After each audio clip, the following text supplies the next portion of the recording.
So some of our thinking today has been developed with me by Jake, and Jake is a future primary school teacher. Jake, you've been thinking about the question of what could science education look like in the future in the primary school. Tell me more. When I was in primary school, and in primary schools today, we see subjects, including science, as an isolation from other subjects. And what I believe is that subjects should be brought together for students to have richer knowledge in the curriculum.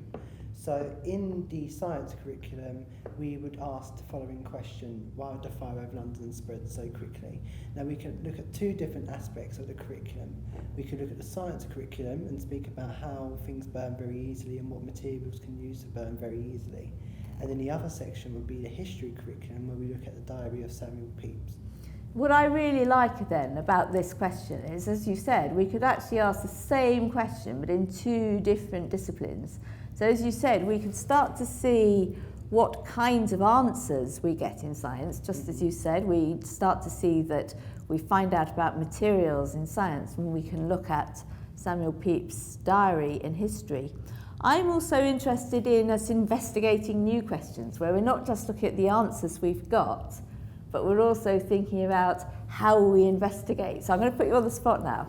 I want you to think about how would you investigate in science. So what kind of a thing would you be doing with your students in a science lesson? What kinds of investigations?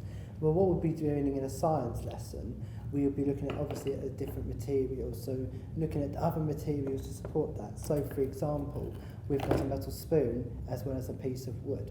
Which one would burn, which one would not, and why is that? Is there a reason behind that science element? That's fantastic, that's really good. Now you can kind of guess what's coming next. What about if I'm in a history context? What kinds of inquiry am I doing? So you've told me what answers I might come up with, but what kind of inquiry would I do? So the different methods of inquiry that we would use is that we would use the many different sources that we have in history to look at the different information, especially using a diary entry.